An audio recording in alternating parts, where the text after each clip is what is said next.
whose beams upon his hairless face are fixed, as if from thence they borrowed all their shine, were never four such lamps together mixed, had not his clouded with his brow's repine. But hers, which through the crystal tears gave light, shone like the moon in waters seen by night. "Oh, where am I?" quoth she. "In earth or heaven? Or in the ocean drenched, or in the fire? What hour is this? Or morn or weary even? Do I delight to die, or life desire? But now I lived, and life was death's annoy. But now I died, and death was lively joy. O thou didst kill me once again! Thy eyes' shrewd tutor, that hard heart of thine, hath taught them scornful tricks, and such disdain that they have murdered this poor heart of mine. And these mine eyes, true leaders to their queen, but for thy piteous lips no more had seen. Long may they kiss each other for this cure. O never let their crimson liveries wear, and as they last their verdure still endure, to drive infection from the dangerous year, that the star-gazers, having writ on death, may say, the plague is banished by thy breath. Pure lips, sweet seals in my soft lips imprinted, what bargains may I make, still to be sealing? To sell myself I can be well contented, so thou wilt buy and pay and use good dealing.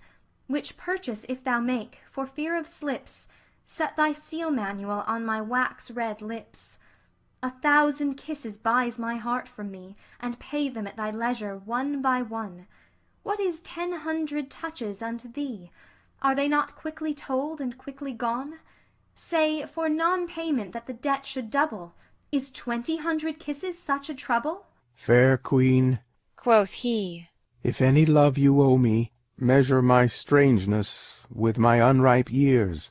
Before I know myself, seek not to know me. No fisher but the ungrown fry forbears. The mellow plum doth fall, the green sticks fast, or being early plucked is sour to taste. Look, the world's comforter, with weary gait, his day's hot task hath ended in the west. The owl, night's herald, shrieks, 'tis very late. The sheep are gone to fold, birds to their nest, and coal-black clouds that shadow heaven's light do summon us to part, and bid good night. Now let me say good night, and so say you. If you will say so, you shall have a kiss.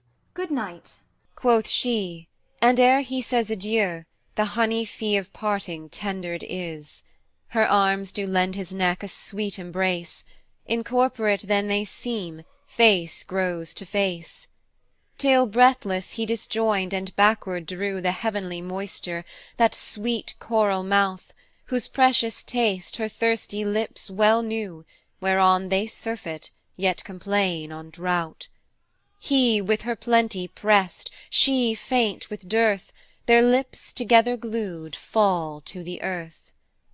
Now quick desire hath caught the yielding prey, and glutton-like she feeds, yet never filleth. Her lips are conquerors, his lips obey, paying what ransom the insulter willeth, whose vulture thought doth pitch the price so high, that she will draw his lips' rich treasure dry. And having felt the sweetness of the spoil, with blindfold fury she begins to forage. Her face doth reek and smoke, her blood doth boil, and careless lust stirs up a desperate courage. Planting oblivion, beating reason back, forgetting shame's pure blush and honour's wrack. Hot, faint, and weary, with her hard embracing, like a wild bird being tamed with too much handling, or as the fleet-foot roe that's tired with chasing, or like the froward infant stilled with dandling, he now obeys, and now no more resisteth, while she takes all she can, not all she listeth.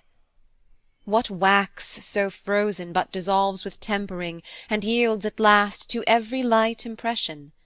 Things out of hope are compassed oft with venturing, chiefly in love whose leave exceeds commission. Affection faints not like a pale-faced coward, but then woos best when most his choice is froward. When he did frown, Oh, had she then gave o'er, such nectar from his lips she had not sucked. Foul words and frowns must not repel a lover, what though the rose have prickles, yet 'tis plucked. Were beauty under 20 locks kept fast, yet love breaks through and picks them all at last. For pity now she can no more detain him, the poor fool prays her that he may depart, she is resolved no longer to restrain him, bids him farewell, and look well to her heart, the which by Cupid's bow she doth protest he carries thence encaged in his breast. Sweet boy, she says, this night I'll waste in sorrow, for my sick heart commands mine eyes to watch. Tell me, love's master, shall we meet tomorrow? Say, shall we, shall we? Wilt thou make the match? He tells her no, tomorrow he intends to hunt the boar with certain of his friends. The boar? Quoth she, whereat a sudden pale, like lawn being spread upon the blushing rose, usurps her cheeks, she trembles at his tail, and on his neck her yoking arms she throws. She sinketh down, still hanging by his neck, he on her belly falls, she on her back. Now is she in the very lists of love, her champion mounted for the hot encounter. All is imaginary she doth prove, he will not manage her, although he mount her.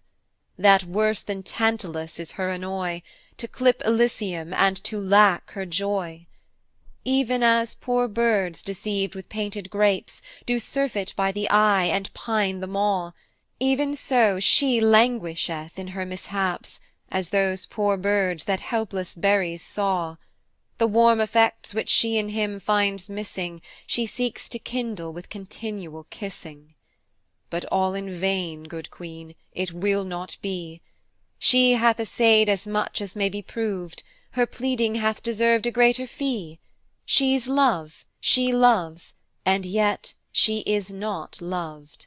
Fie, fie, He says, you crush me, let me go, you have no reason to withhold me so. Thou hadst been gone, quoth she, sweet boy, ere this, but that thou toldst me thou wouldst hunt the boar.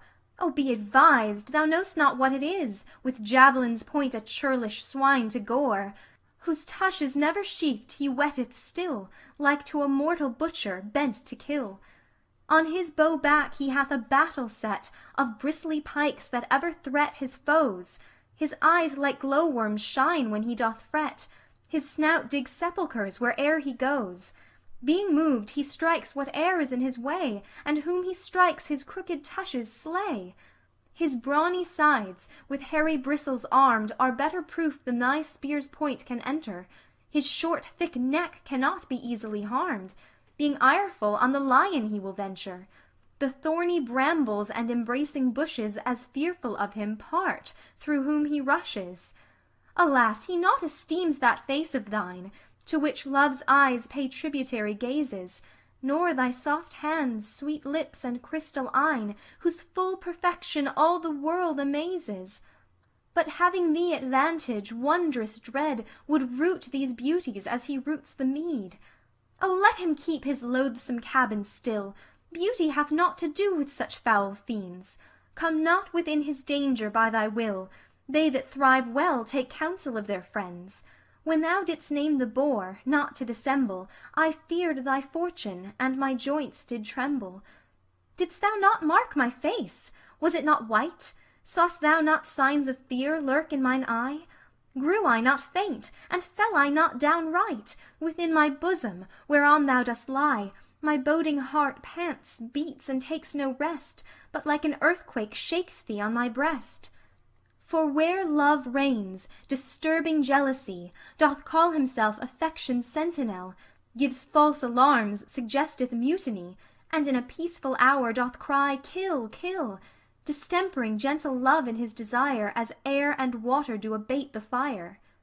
This sour informer, this bait-breeding spy, this canker that eats up love's tender spring, this carry-tale, dissentious jealousy, that sometime true news, sometime false doth bring, knocks at my heart and whispers in mine ear that if I loved thee, I thy death should fear.